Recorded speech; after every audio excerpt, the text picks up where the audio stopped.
Assalamualaikum warahmatullahi wabarakatuh. Selamat pagi, salam sejahtera kepada adik pelajar kelas 4 dan 5. Kita berjumpa lagi di sesi pembelajaran kita pada pagi ini.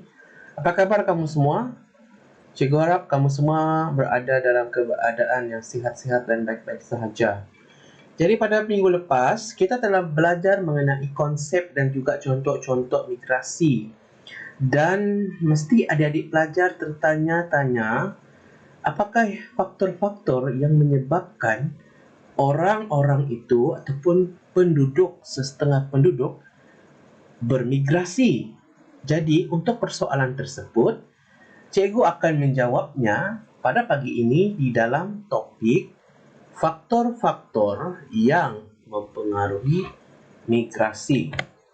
Jadi sebelum itu, penilaian hasil pembelajaran kita yang ingin dicapai pada pagi ini, cikgu harap pelajar dapat menyatakan dua contoh faktor penolak dan dua contoh faktor penarik migrasi dalaman. Dan cikgu juga berharap pelajar pada hari ini dapat menyatakan dua contoh faktor penolak negara asal dan juga dua contoh penarik ke negara yang dituju migrasi antarabangsa. Jadi adik-adik pelajar, di sini terdapat beberapa faktor-faktor yang mempengaruhi migrasi dalaman. Yang kita lihat di sini adalah faktor penolak. Apa itu faktor penolak? Faktor penolak ialah faktor yang menyebabkan orang yang tinggal di kawasan tersebut bermigrasi ke tempat lain disebabkan oleh faktor-faktor penolak ini. Kiranya faktor penolak ini macam negatif lah, faktor negatif. Kita kalau benda-benda negatif kita tidak mau dekatkan, kita mau yang dekat-dekat benda positif saja.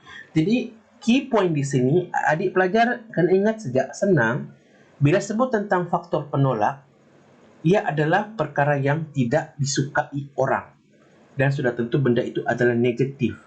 Jadi oleh sebab benda itu kita tidak suka, maka kita tolak dia. Kita tolak, kita tidak suka, kita mengelak. Macam kalau kita kena menguratkan, kalau kita tidak suka dengan orang tu, kita pun macam yang menjauhkan diri dari orang tu. Jadi kita tolak orang tu daripada kita punya sekeliling kita. Jadi begitu juga dengan migrasi. Migrasi ini dia ada juga faktor-faktor yang menyebabkan orang bermigrasi. Jadi salah satunya ialah faktor penolak. Dia tolak faktor menolak. Dan faktor penolak itu adalah disebabkan oleh di kawasan tersebut yang ditinggali oleh penduduk-penduduk tersebut. Apakah faktor-faktor penolak tersebut? Pertama, kadar upah yang rendah. Kadar upah yang rendah yang ditawarkan di kawasan tempat tinggal orang itu akan menyebabkan orang tidak suka dengan gaji tersebut dan akan mencari jalan untuk berpindah kerana kadar upah yang rendah ini adalah sangat-sangat menyakitkan.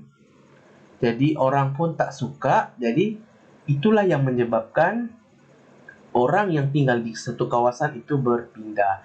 Sebagai contohnya, kita tinggal di Kota Belud. Si Amin dia bekerja sebagai cleaner di restoran.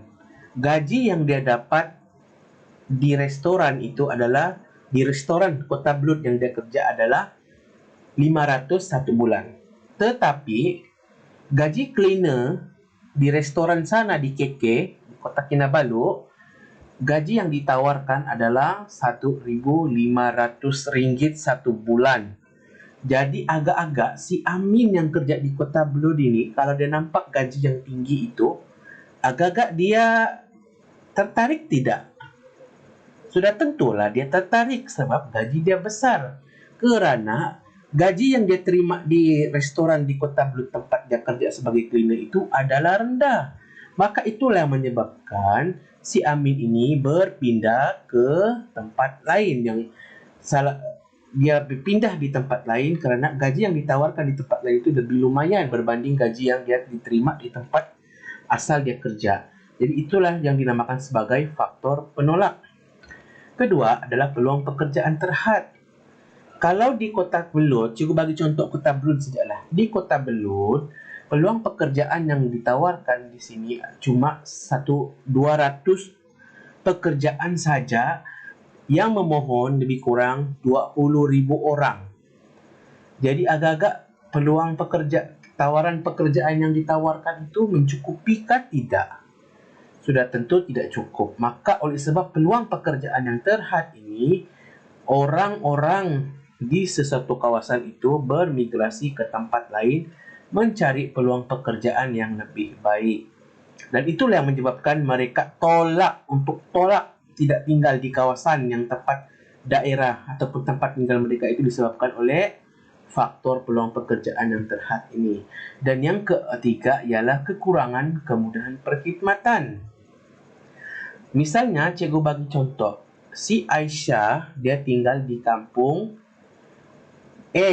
Kampung A ini tiada elektrik, tiada air, tiada jalan raya, tiada hospital, tiada sekolah, tiada bank. Jadi agak-agak si Ain dengan orang-orang yang tinggal di kampung ini suka atau tidak dengan kekurangan kemudahan di tempat tinggal jorang? Sudah tentu jorang tidak suka.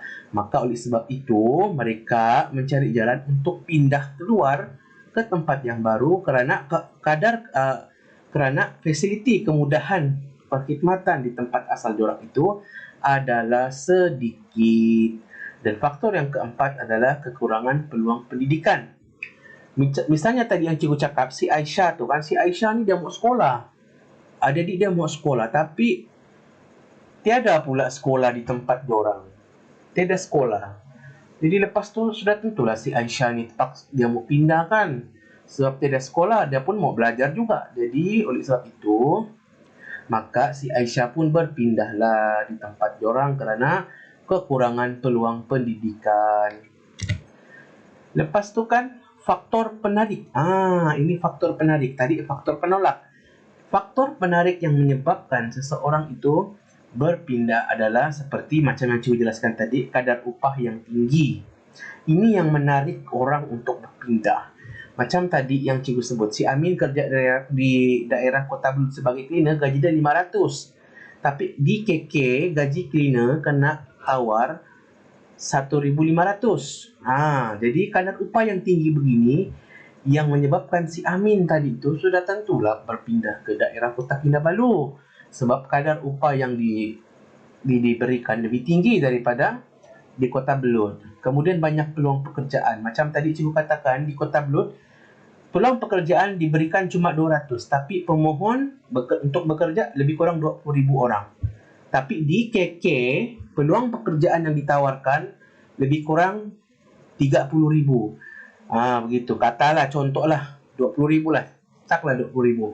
Dan pemohon pekerjaan daripada Kota Belud 20,000 juga. Jadi peluang pekerjaan yang banyak seperti ini di daerah Kota Belud itu yang menyebabkan orang tertarik untuk pindah ataupun bermigrasi di kawasan tersebut. Kemudian kemudahan perkhidmatan yang banyak. Misalnya tadi cikgu sebut, di tempat kampung A itu, si Aisyah itu, kemudahan dia sedikit. Tapi bila dia pergi di bandar Kota Kinabalu misalnya lah kan, banyak kemudahan perkhidmatan yang nampak. Ada elektrik, ada hospital, ada jalan raya, ada air. Jadi maka sebab itu si Aisyah, dia nampak kemudahan seperti ini, maka dia pun berpindah di kawasan tersebut. Dan juga peluang pendidikan yang tinggi. Misalnya tadi si Aisyah dia mau belajar di tempat dia pula tiada sekolah. Tapi bila dia pergi KK, Kota Kinabalu, banyak peluang pendidikan yang ditawarkan. Banyak sekolah di sana, banyak universiti, banyak college. Maka peluang-peluang pendidikan yang ada seperti ini yang menyebabkan si Aisyah berpindah ke tempat yang lagi baru, maksudnya di Kota Kinabalu. Kemudian faktor-faktor yang mempengaruhi migrasi antarabangsa. Ingat, migrasi antarabangsa itu adalah perpindahan antara satu negara ke negara yang lain. Jadi migrasi antarabangsa ini juga mempunyai faktor penolak yang menyebabkan orang berpindah. Misalnya, cikgu bagi contoh lah kan, negara asal lah. Cikgu bagi negara asal Indonesia. Okey, Susanti ini dia orang Indonesia. Dia tinggal di Indonesia, dia lahir di Indonesia. Jadi si Susanti ini dia bermigrasi di Malaysia sudah lebih kurang 2 tahun. Jadi bila kena soal siasat, kenapa si Susanti ini pindah di Malaysia? Bekerja di Malaysia, kenapa tidak di Indonesia? Sebab yang pertama, bilang si Susanti, kadar upah yang ditawarkan di negara tempat dia kerja adalah rendah.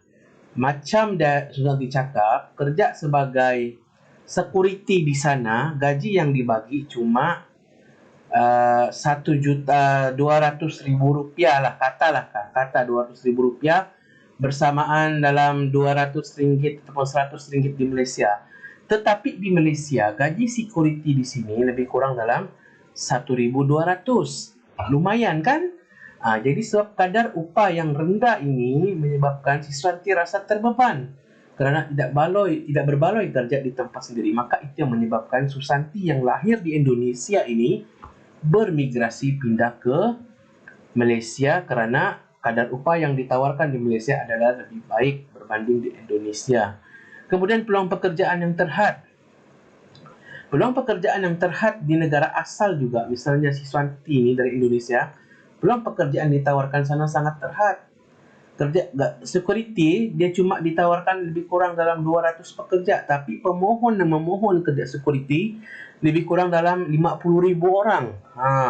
Bayangkan 50,000 orang yang memohon itu cuma gaji pekerjaan ditawarkan cuma 200 orang saja. Jadi persaingan itu sangat-sangat kuat.